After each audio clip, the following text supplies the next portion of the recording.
Hey guys, this is Barry with Workshop Hustle. I want to tell you how photography took our woodworking business to the next level. Let's go.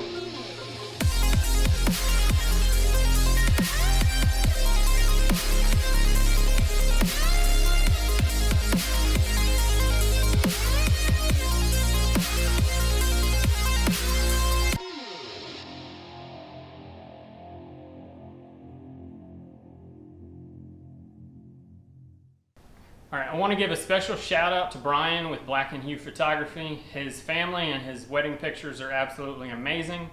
When we were first starting out, he actually was also at the same time. He took the first pictures of our furniture, and that really just helped set the standard of excellence in photography for our business and how we visually branded ourselves. So step one is to get your hands on a DSLR camera. How do you do that? You can try this.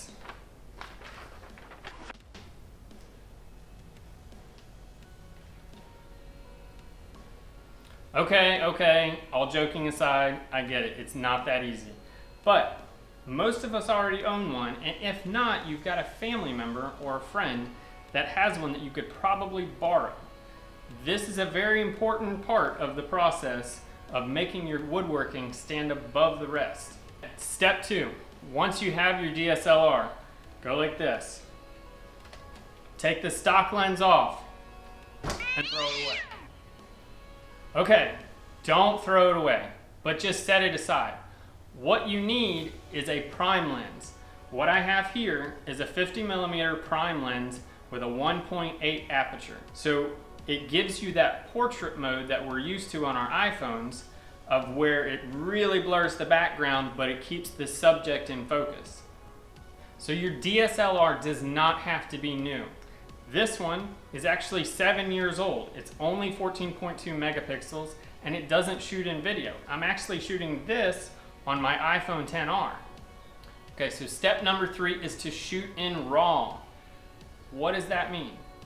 Most cameras are set up in a standard file format, which makes it easy to share online, easy to share by email, but that is not good for editing. It doesn't give you the room for adjustment that you need. So what we're going to do is we're going to turn it on,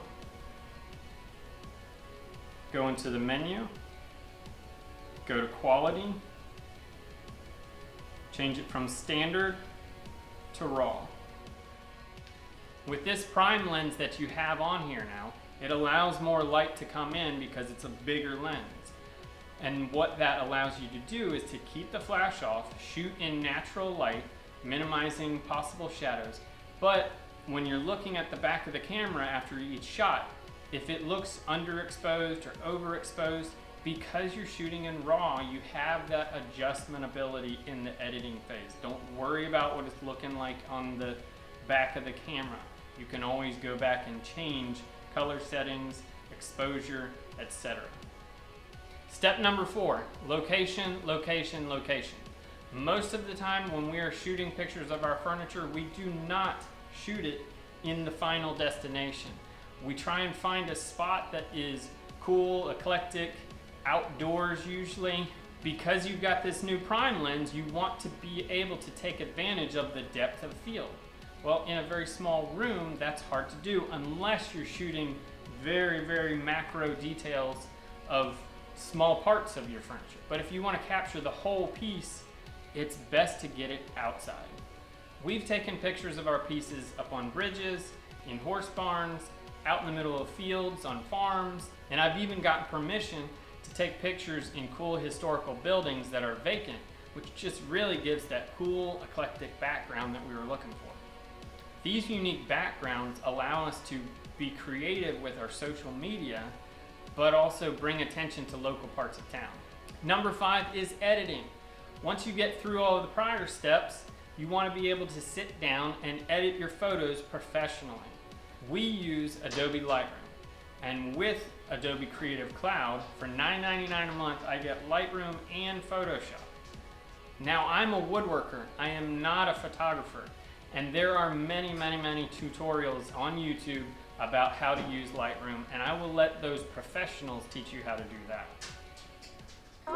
Thank you for watching. We hope that we've shown you how you can take your furniture business to the next level by taking high quality pictures. Go ahead and hit subscribe, turn that bell on, and we will see you again soon.